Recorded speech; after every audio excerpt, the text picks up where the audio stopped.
기독교의 정체성을 가장 회화적으로 묘사하고 있는 사건이 무엇이겠습니까? 예수님께서 가나에서 행하신 첫 번째 이적, 물을 가지고 포도주를 만드신 사건입니다. 이 사건의 핵심은 변화입니다.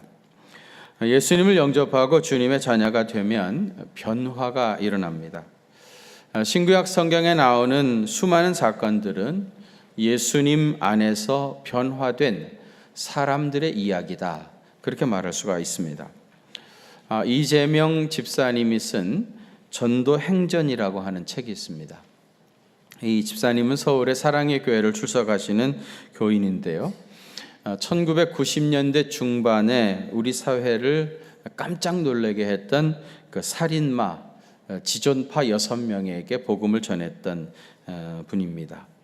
처음에 애들에게 접근해가지고 예수 믿어라 그러니까 내가 예수 믿느니 차라리 내 주먹을 믿겠다 소리 지르면서 복음을 거절했던 사람입니다. 그런데 이재명 집사님이 그들에게 계속해서 다가가서 뜨거운 사랑으로 대해주고, 그리고 예수님의 복음의 말씀을 전했을 때 성령님이 역사하셔가지고요, 그들 모두가 다 예수님을 영접하게 되었다고 합니다. 특히 지존파의 두목이었던 김기환이라는 사람은요, 자기가 가진 자기 재산 전부를 교회에 헌납하면서 이 땅에 교회를 세우는 일에 사용해달라. 전에 바나바가 자기 재산을 다 하나님 앞에 헌납했던 것처럼 그렇게 자산을 다 헌납하고 찬송가를 부르며 할렐루야를 외치고 형장의 이슬로 사라졌다고 합니다. 예수님 안에서 변화되어진 사람들의 이야기가 어디 이뿐이겠습니까? 어떤 사람은 내가 지금 나 같은 사람이 지금 예배 드리겠다고 이 예배의 현장에 나와 앉아 있는 이 사실이 기적 중에 기적이다, 그렇게 얘기할 분들도 얼마든지 있으리라고 생각합니다. 예수님을 믿으면 물이 변하여 포도주 된 것 같은 놀라운 변화가 일어납니다. 우선 우리 인생을 사는 목적이 달라집니다. 철학적으로 얘기하면 사람은 두 가지로 분류할 수 있는데, 하나는 존재론적인 삶을 사는 사람이고요, 또 하나는 목적론적인 삶을 사는 사람입니다. 철학적인 용어가 돼서 조금 낯설기는 하지만 내용을 알게 보면 너무 쉽고 간단한 이야기입니다. 존재론적인 삶을 사는 사람은 어떤 사람인가 하면 한마디로 먹고 살기 위해서 존재하는 사람이죠. 잘 먹고 잘 살기 위해서 공부도 열심히 하고 일도 열심히 하고 또 자기 이름 내려고 하기도 하고요. 또 이런 사람도 기도도 열심히 할 수가 있습니다. 그러나 그의 기도의 목적은 뭐예요? 자기가 잘 먹고 잘 살기 위해서 그런 것이죠. 건강하게 오래오래 살아야 된다고 몸에 좋은 것도 되게 많이 합니다. 알기도 잘 알고 뭐는 뭐에 좋고 잘 가려 먹기도 하고, 어쨌든 잘 먹고 잘 살기 위해서 살아가는 사람들, 이런 사람들을 철학적으로는 존재론적인 삶을 산다, 그렇게 얘기하고요. 목적론적인 삶을 사는 사람은요, 사는 것 그 자체가 목적이 아니고 내가 무엇을 위해서 살 것인가, 그 목적이 중요한 사람입니다. 여러분, 모세가 호렙산에서 하나님의 부르심을 받기 전에는 그는 존재론적인 삶을 살았죠. 그는 이드로의 양무리를 치면서 그럭저럭 먹고 사는 일에 큰 어려움 없이 살았던 보통 사람이었습니다. 그런데 호렙산에서 이제 하나님께서 모세를 부르시죠. 처음엔 여러 번 이제 거절을 했습니다만은 나중에 하나님의 뜻을 깨닫고 이스라엘 민족의 지도자로서 부름을 받게 되어집니다. 그래서 그의 남은 생애를 이스라엘 민족을 구원하는 일에 바치게 되어지죠. 존재론적 삶을 살던 사람이 호렙산에서 하나님을 만나고 목적론적인 삶을 사는 사람으로 변화된 겁니다. 예수님의 제자들도 다 마찬가지죠. 대부분의 제자들이 갈릴리 호수에서 고기 잡던 어부 출신들이죠. 그들은 고기를 잡아서 그럭저럭 먹고 사는 일에 큰 어려움이 없었던 사람입니다. 존재론적인 삶을 사는데 큰 문제가 없었던 사람이죠. 그러나 예수님이 그들에게 다가오셔서 나를 따르라, 내가 사람 낚는 어부 되게 하리라 하시면서 그들을 부르십니다. 그들은 배와 그물을 버려두고 주님을 따라 주님의 제자가 되었어요. 존재론적인 삶을 살던 사람들이 목적론적인 삶을 사는 생애로 변화되어진 것입니다. 사도 바울이 다메섹 도상에서 예수님을 만난 이야기도 마찬가지입니다. 이렇게 예수님을 만나게 되어지면은 먹고 살기 위해서 존재하던 사람이 주님이 부르신 뜻을 위해서 존재하는 사람으로 인생의 목적이 달라집니다. 자기가 받은 소명을 위해서 존재하는 사람으로 달라지게 되어지는 겁니다. 고대 그리스에서 극형에 해당하는 죄수들에게 내리는 형벌이 무엇이었는가 하면요, 큰 항아리를 여기다 두고 또 하나는 여기다 두고요, 그리고 이 항아리에서 물을 퍼가지고 여기다 가득 채우라고 하고요, 가득 채우면은 또 다시 퍼가지고 이쪽에다가 다시 옮겨 놓으라고 하고, 한없이 이것을 반복하게 했다는 겁니다. 여러분, 이게 무엇을 의미합니까?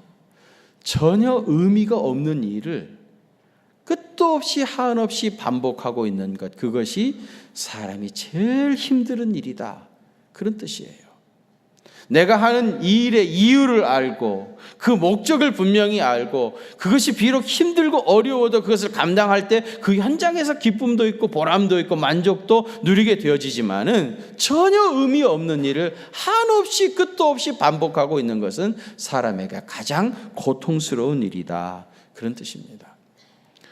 어떤 젊은 학생이 목사님을 찾아왔다고 그래요. 그리고 목사님, 내가 법대에 들어가려고 합니다, 그러더랍니다. 그래서 목사님이 이 학생한테 물었어요.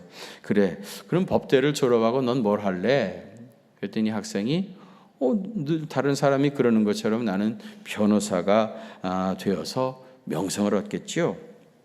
그리고 그 다음에는 부자가 될 것이고 멋진 집에서 살 수 있을 것입니다. 그리고 그 다음에는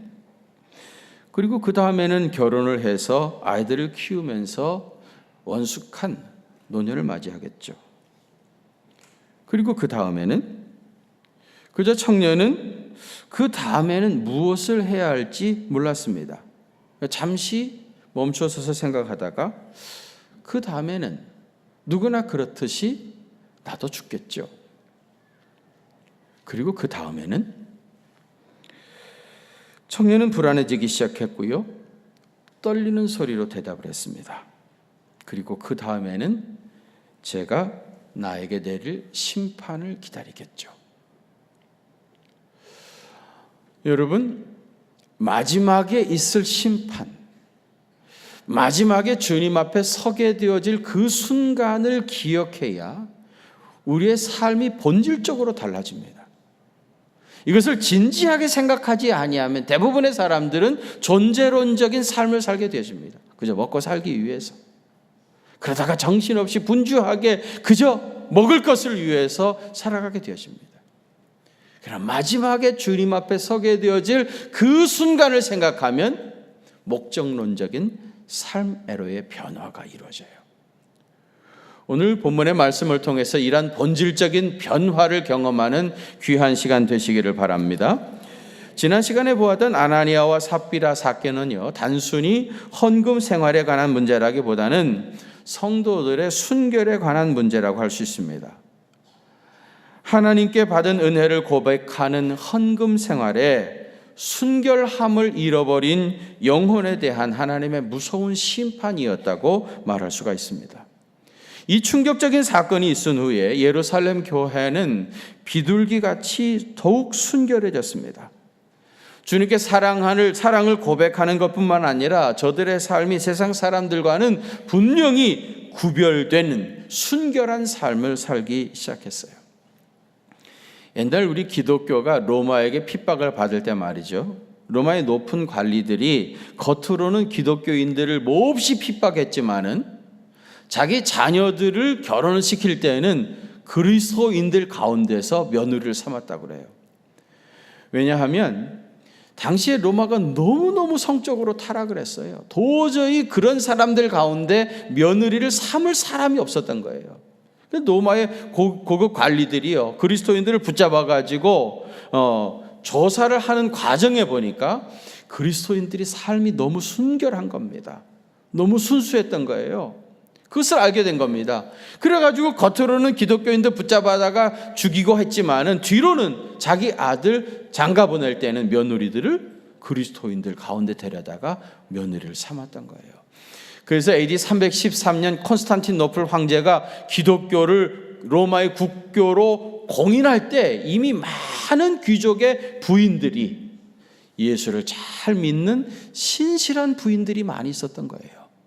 그래서 그렇게 기독교를 박해했다가 갑자기 기독교를 국교로 인정하는 그런 놀라운 반전이 일어날 수 있었던 겁니다. 여러분, 예수님을 영접하게 되면 인생을 사는 목적이 달라지고요, 몸과 마음이 순결해집니다. 그러나 누구에게나 다 이런 변화가 기계적으로 일어나는 것은 아닙니다. 분명히 어떤 사람은 예수님을 영접하고 놀라운 삶의 변화를 경험하는 사람이 있는가 하면, 또 어떤 사람은 그렇지 못한 사람도 있습니다. 물론 이 변화의 주체는 성령님이십니다. 성령님이 오셔야만 사람은 변할 수가 있습니다.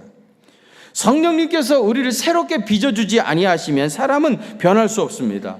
그렇다고 해서 성령님께서 우리의 믿음의 결단과 우리의 인격을 무시하시고 우리를 로봇처럼 AS 센터에 집어넣어가지고 업그레이드 해가지고 새로운 로봇으로 우리를 보내시는 분은 아니란 말입니다.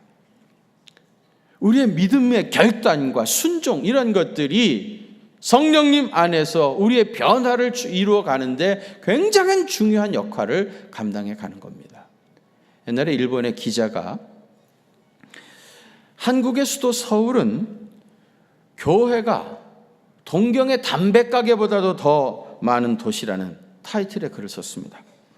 서울은 세계에서 십자가와 교회가 가장 많은 도시로 교회 수는 11,700개나 되고 기독교인은 37%나 된다면서, 만일에 그들이 믿는 신이 진짜 존재한다면 한국의 도덕성은 일본보다 훨씬 우월해야 하는데, 그런데 아이러니컬하게도 한국은 위증, 사기, 거짓말 범죄가 일본보다 100배나 많고 강도, 강간, 납치, 유인 등 도시형 범죄가 늘어나고 있는데 이것을 어떻게 해석해야 되겠느냐?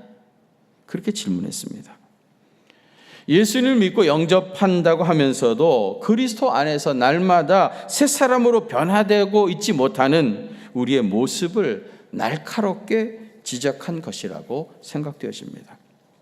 여러분, 그리스도 안에 있으면 변화가 일어나는데 그것은 기계적인 변화가 아니라 우리의 인격과 믿음의 결단을 통해서 성령님 안에서 이루어지는 내적인, 질적인 변화입니다. 그래서 여러분, 우리가 예수 믿고 정말 질적인 이러한 변화를 경험하기 원하신다면 첫째로는 조건 없이 즉시 순종해야 됩니다. 어떻게 해야 된다고요? 조건 없이 즉시 순종해야 됩니다. 사도들을 통해서 놀라운 표적이 나타났습니다. 심지어 베드로가 지나갈 때 그림자가 덮이기만 해도 하나님의 놀라운 권능이 임했습니다. 그래서 여러분 16절에 보면은 예루살렘 부근에 수많은 사람들도 모여 병든 사람과 더러운 귀신의 괴로움을 받는 사람들을 다 데리고 와서 다 나음을 얻었다고 합니다.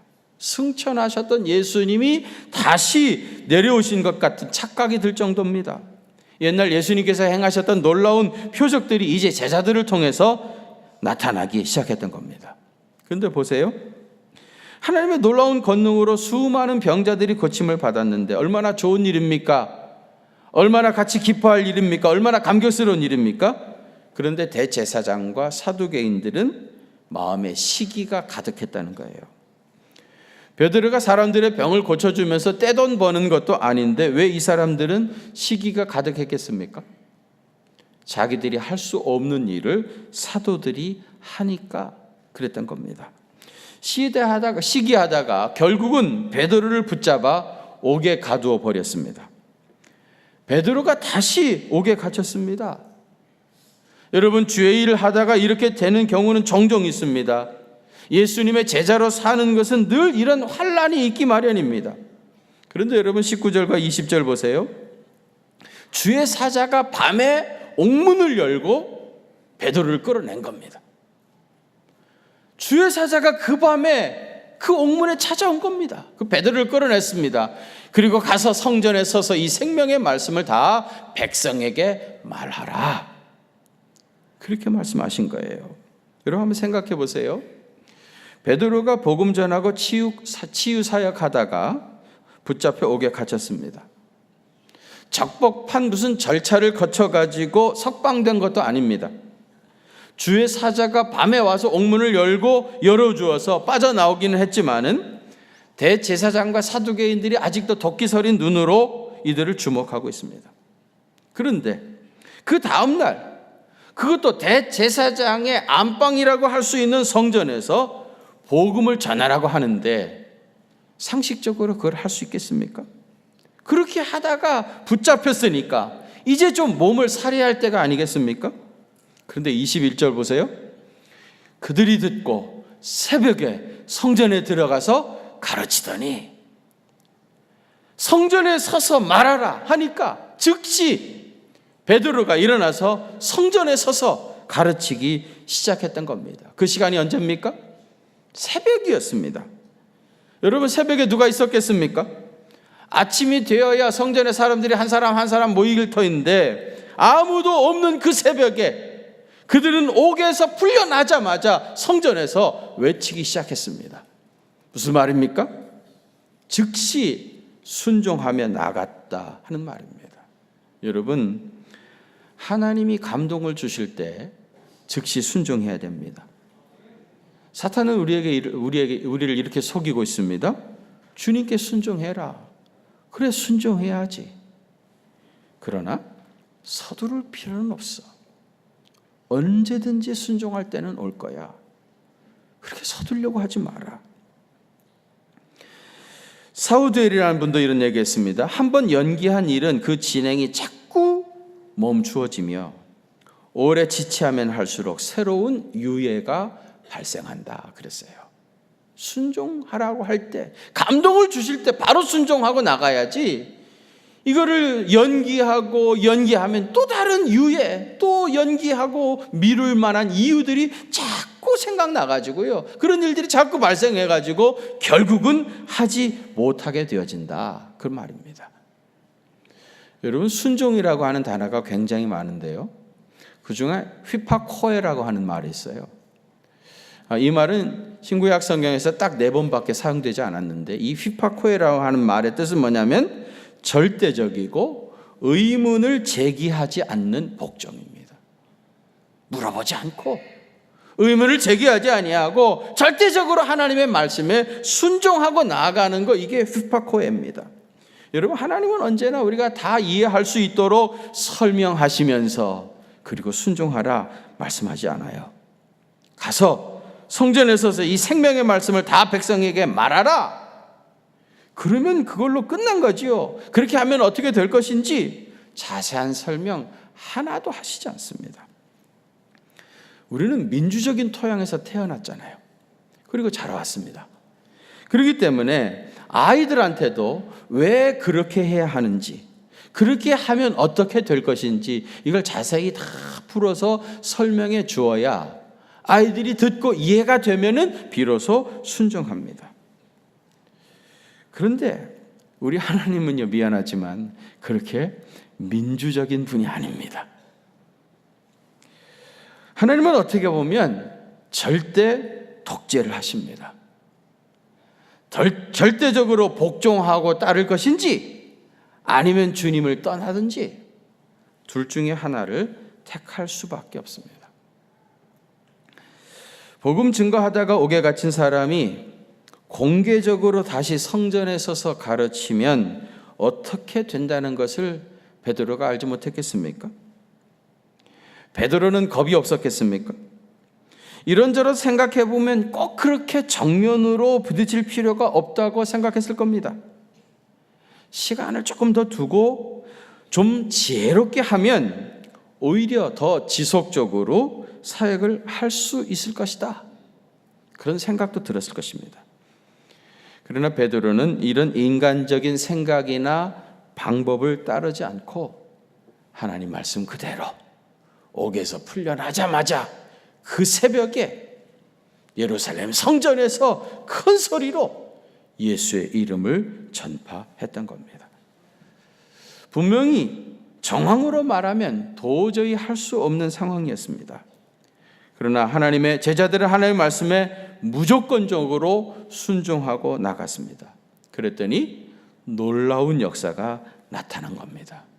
여러분, 순종하고 나가면 하나님의 놀라운 역사가 나타날 줄로 믿으시기를 바랍니다. 출애굽기 1장에 보면 이제 모세가 태어날 즈음에 애굽의 바로가 출산을 돕는 산파들에게 딸이어든 살리고 아들이어든 죽이라고 했습니다.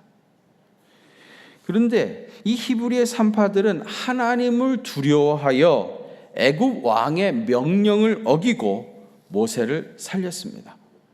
여러분, 이 산파들이 모세의 명령을 어기는 것이 쉬운 일이었겠습니까? 그런데 그들은 하나님을 두려워했습니다. 애굽의 바로보다 하나님을 더 두려워해서 결국은 모세를 살렸던 겁니다. 이 산파들이 후에 어떻게 됐습니까? 출애굽기 1장 21절에 보면은 그 산파들은 하나님을 경외하였으므로 하나님이 그들의 집안을 어떻게 하셨다고요? 흥왕하게 하신지라. 하나님 경외하고 하나님 제일 두려워해서 하나님 말씀에 순종하고 나가면 하나님께서 그 집안을 흥왕하게 하실 줄로 믿으시기를 바랍니다. 어떠한 상황에서도 하나님 말씀에 절대적으로 순종하고 나갈 때 이런 놀라운 은혜와 승리의 역사가 나타나게 되어집니다. 두 번째로는 어떤 역경 속에서도 하나님께 대한 절대적인 신뢰감을 가져야 됩니다. 어떤 역경이라도, 어떤 상황이라도 하나님에 대한 절대적인 신뢰, 이것을 가져야 우리가 본질적으로 변화를 경험할 수가 있습니다. 다음날 아침이었습니다. 대제사장이 베드로와 요한을 옥에서 끌어내어 신문하려고 사람들을 보냈습니다. 그들은 당연히 사도들이 감옥에 그대로 갇혀 있다고 알았습니다. 전날 감옥에다가 사도들을 가두어 두고 열쇠로 단단하게 잠궈두고 사람들까지 붙여놓았기 때문에 당연히 거기 있을 줄 알았어요. 가서 보니까 옥문이 그대로 잠겨 있었습니다. 그런데 문을 열고 들어가 보니까 사람이 하나도 없는 거예요. 문도 그대로 잠겨져 있는데 그 안에 분명히 있다고 생각했는데 문을 열어보니까 사람이 하나도 없는 거예요. 이럴 때 뭐라 그럽니까? 귀신이 코칼로릇이라 그러죠. 뭐 문이 열려진 것도 아니고 문은 그대로 잠겨져 있는데 당연히 거기 있을 줄 알았는데 사람들만 없어진 겁니다. 너무 황당해가지고 도대체 이게 어떻게 되는가, 어찌할 줄 몰라 안절부절하고 있는데 어떤 사람이 와가지고 감옥에 갇혔던 그 베드로가 지금 성전에서 큰 소리로 복음을 전하고 있다고 알려졌습니다. 그야말로 황당 사건이 발생한 겁니다. 옥이 텅 빈 것도 그런 것이지만은 옥에 있어야 할 사람이 성전에서 사람들에게 버젓이 가르치고 있었던 겁니다. 대제사장 빨리 가서 잡아오라고 그랬죠. 베드로를 비롯한 제자들이 또 잡혀왔습니다. 한두 번 잡힌 게 아닙니다. 또 붙잡혀왔어요. 그리고 28절에서 이렇게 말합니다.